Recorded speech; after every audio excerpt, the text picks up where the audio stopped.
हाय viewers, आज मैं आपको शरत चंद्र चट्टोपाध्याय द्वारा लिखी गई कहानी दत्ता सुनाऊंगी। तो चलिए शुरू करते हैं ये कहानी।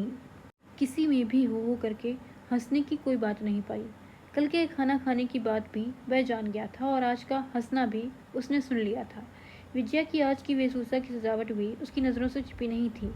ईर्ष्या के विष से वह इस तरह जल रहा था कि उसे सही गलत का ज्ञान नहीं रहा। विजया ने उसकी ओर पीठ फिरा ली और रास बिहारी से बोली, मुझसे क्या कोई खास बात करनी है काका जी? लड़की की ओर गुस्से में देखकर रास बिहारी ने नरमी से कहा, बात तो ज़रूरी करनी है बेटी, लेकिन उसके लिए जल्दी क्या है? फिर कुछ ठहर कर बोले, मैंने तो सोचकर देखा है कि जब उसे बात दे दी है तो उसे ले लेना होगा। 200 रुपये अधिक हैं या बात का मूल्य? कल आकर रुपए ले जाने को कह दो बेटी। क्या आपसे कल बातें नहीं हो सकती काका जी? रास बिहारी ने आश्चर्य से कहा, क्यों बेटी? रात हुई जा रही है, उन्हें बहुत दूर जाना है, उनसे मुझे कुछ बातें भी करनी है, विजया ने निसंकोच कहा। उसकी इस गुस्ताखी भरी स्पष्टता से स्तब्ध हो जाने पर भी बूढ़े ने प्रकट नहीं होने दिया। आंख उठाकर देखा, लड़की की आंखें हिंसक पशु के समान झकझक कर रही हैं और कुछ कह बैठने की चेष्टा के साथ जैसे युद्ध कर रही हो। धूर्त रास बिहारी ने पलक झपकते ही स्थिति समझ ली और मुस्कुराते हुए बोला, अच्छा तो है बेटी, मैं कल सवेरे आ जाऊंगा। चलो विलास, अंधेरा हुआ जा रहा है। कहकर वह उठ खड़े हुए और लड़के की बाहें हौले से खींचकर उसके दुर्दमनीय क्रोध के फटकार बाहर निकलने से पहले ही उसे साथ लेकर बाहर निकल गए।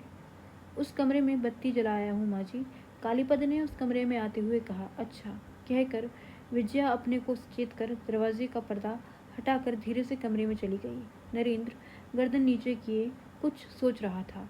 उठ खड़ा हुआ और दुख के साथ बोला, इसे मैं लिए जाता हूँ। आपका आज का दिन बहुत बुरा बीता।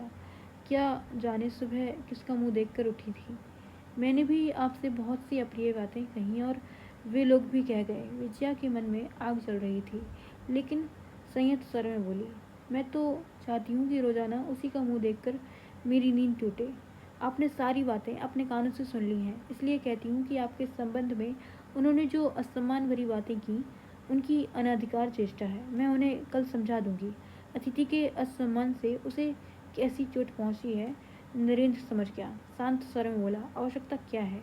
इन चीज़ों के बारे में वे जानते नहीं, इसलिए उन्हें संदेह हुआ है, नहीं तो मेरा अपमान करने में उन्हें कोई लाभ नहीं था। आपको भी पहले संदेह हुआ था, तो क्या असम्मान करने के लिए वे लोग आपके अपने हैं, शुभचिंतक हैं। मेरे कारण उन्हें दुखी मत कीजिए।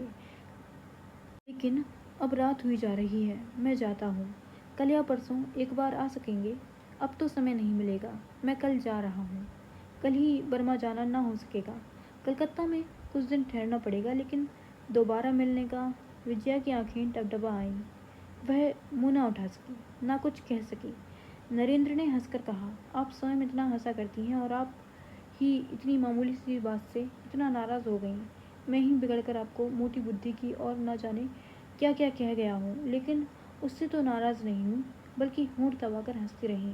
उससे मुझे और भी क्रोध आया था, लेकिन आप हमेशा याद आएंगी। आप खूब हंसा सकती हैं। शांत वर्षा की बूंदें हवा के जोर से जिस प्रकार पत्तों से झड़ पड़ती हैं, उसी तरह इस अंतिम बात से आंसू की कई बूंदें विजया की आंखों से झरकर मिट्टी पर गिर पड़ी, लेकिन हाथों से पोंछने पर नरेंद्र की नज़र न पड़ जाए, वह चुपचाप नीचा मुंह किए खड़ी रही। नरेंद्र कहने लगा, इसे ले नहीं सकी इसलिए आप दुखी हैं। यह कहकर वह व्यावहारिक ज्ञान से अनजान वैज्ञानिक पलक झपकते एक विचित्र हरकत कर बैठा। अचानक हाथ बढ़ाकर विजया की ठोड़ी पकड़कर आश्चर्य से बोला, यह क्या, आप रो रही हैं? बिजली की गति से विजया ने दोनों पैर पीछे हटाकर आंसू पोंछ डाले। नरेंद्र ने सक पका कर पूछा, क्या हुआ? ये सब बातें उस बेचारे की बुद्धि से परे थीं। वह जीवाणुओं को पहचानता था। उन सबके नाम धाम, जाति गोत्र आदि की कोई बात उसे ज्ञात नहीं थी। उनके कार्यकलाप, रीति नीति के संबंध में उसे रत्ती से भी भर भूल नहीं हुई। उनके आचार विचार का सारा हिसाब उसके नाखूनों पर था।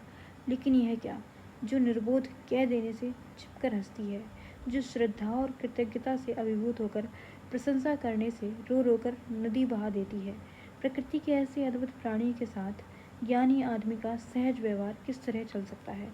वह क्षण भर स्तब्ध सा खड़ा रहा।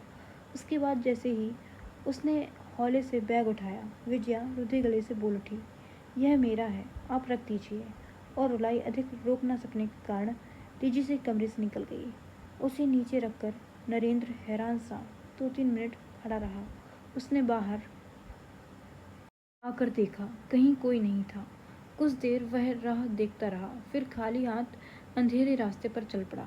विजया ने लौटकर देखा, बैग रखा है लेकिन उसका मालिक नहीं है। वह रुपए लेने अपने कमरे में गई थी, लेकिन बिस्तर पर लेटकर रुलाई रोकने में कितनी देर हो गई इसका उसे होश नहीं रहा। पुकारने पर कालीपद बाहर आया। पूछने पर दुनिया भर के कामों की लंबी लिस्ट सुनाने के बाद बोला, मैं ऊपर था, जानता नहीं बाबू कब चले गए। दरबान कन्हैया सिंह ने आकर कहा, मैं अरहर की दाल चूल्हे से उतार कर रोटियां बना रहा था। मौका पाकर बाबू कब चुपके से बाहर निकल गए मुझे मालूम ही नहीं हुआ। बिलास बिहारी की प्रचंड कीर्ति गवई गांव में ब्रह्म मंदिर की स्थापना का शुभ दिन समीप आ गया। एक एक करके अतिथि आने लगे। केवल कलकत्ता से ही नहीं, आसपास से भी 2-4 व्यक्ति सप्तनीक आ पहुँचे। कल वही शुभ दिन है। आज शाम को रास बिहारी ने अपने निवास पर एक प्रीति भोज का आयोजन किया है।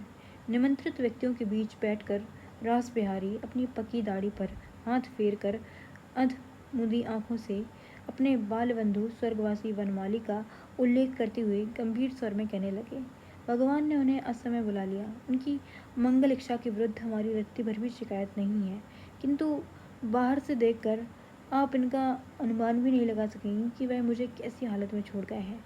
हम लोगों के मिलन का दिन निरंतर निकट आता जा रहा है।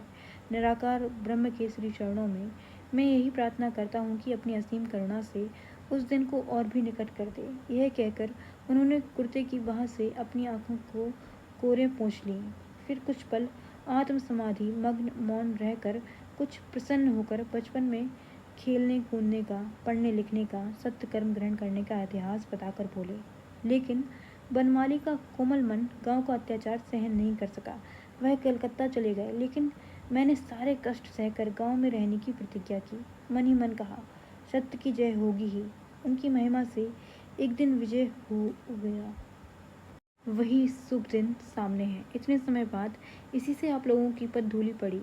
आज बनमाली हम लोगों के बीच नहीं है, लेकिन मैं आंखें मूंदते ही देख पा रहा हूँ। वह देखिए, वह आकाश से आनंद से मधुर मधुर हंस रहे हैं। यह कहकर वह फिर आंखें मूंद कर समाधि मग्न हो गए। उपस्थित व्यक्तियों के मन भर आए। विजया की आंखों से आंसू डबडबा आए। रास बिहारी आंखें पोंछ कर दायां हाथ फैलाते हुए बोल उठे, उनकी एकमात्र कन्या यह विजया है, पिता के समस्त गुणों की अधिकारिणी, कर्तव्य पालन में कठोर और सत्य कहने में दृढ़ निर्भीक, और यह मेरा बेटा विलास बिहारी है, वैसा ही अटल और दृढ़चित्त। ये दोनों बाहर से इस समय अलग हैं, फिर भी अंदर से, हाँ, वह शुभ दिन निकट आ रहा है जिस दिन फिर आप लोगों की पदधूलि के प्रसाद में इनका सम्मिलित जीवन धन्य होगा। Thank you for watching.